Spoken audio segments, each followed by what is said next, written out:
Ang dahilan sa pagbagal ng pag-charge ng ating mga solar panel, kahit mataas pa yan ang wattage, pero mabagal po yan magcha-charge sa inyong mga battery, kahit po yung mga battery na inyong ginagamit ay bagong-bago.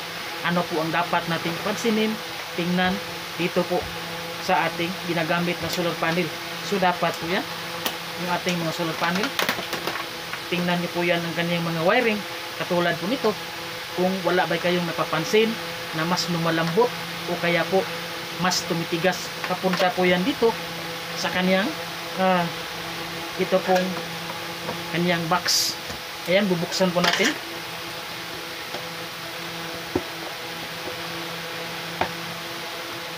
So ayan, ulitin ko po, dapat niyo po yan i-check, papunta po yan dito. Ito pong kanyang black na wire, ito po yung negative, at saka ito namang red, ito po ang kanyang positive.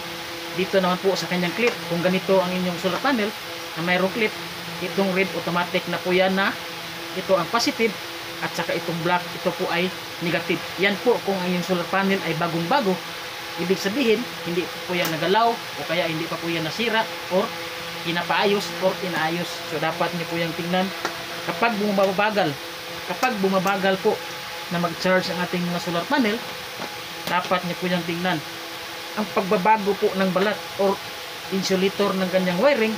Dapat niyo po niyang pansinin, tingnan, huwag po nating hahayaan na lang, dahil kapag ganito po, yan, titingnan niyo po yan, nagbago na po ang kanyang kulay ng kanyang insulator.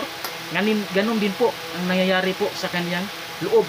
Ito po ang kanyang loob na wire, ayan, mapapansin niyo po yan na mayroong part na nagbablock, at saka po ito po ay nag-chocolate brown na po ang kanyang laman dito sa loob, at itong isa ay mapapansin na po yan na nagko-color black.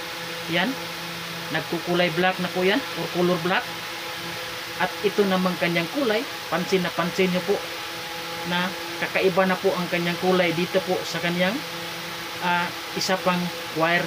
So ibig sabihin po yan, kapag magiging ganito na po, ay dapat na po yung palitan ang inyong mga wiring sa inyong mga solar panel, dahil ito po ang dahilan, isa sa dahilan kung bakit mabagal na po siyang magcha-charge sa inyong mga battery kahit bagong-bago pa po ang inyong mga battery.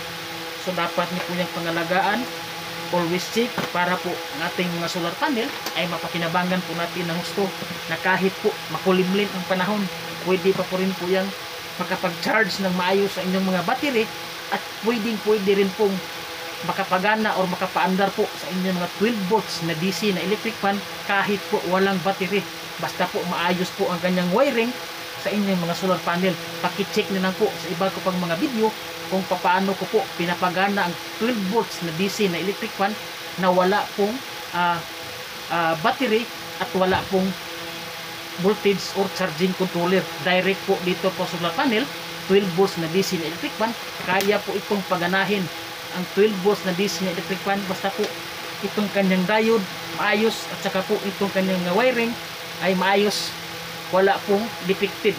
At lalong-lalo na po kapag ganito clip ang ginagamit niyo pong pang contact sa terminal po ng battery, dapat po ay hindi lumuluwag, at saka po wala pong kalawang. So sana po dito po sa aking sinishare sa video na ito, mayroon po kayong matutunan kung paano po natin pangalagaan ang ating mga 12 volt solar panel, o kahit mababa pa po ang voltahe sa ating mga solar panel, para po maayos po yung magcha-charge at atin pong mapakinabangan. So I hope na ang video ito ay natulungan ko rin po kayo kung paano po natin mapakinabangan, at saka po paano po natin magamit ng gusto ang ating mga ginagamit or binibili po na 12 volt solar panel, or pababa ang kanyang voltahe. Paano po natin yan pangalagaan at paano po natin yan magagamit po ng husto. So thank you po sa mga nanood sa video ito, at I hope na mag-subscribe na po kayo dito po sa aking channel.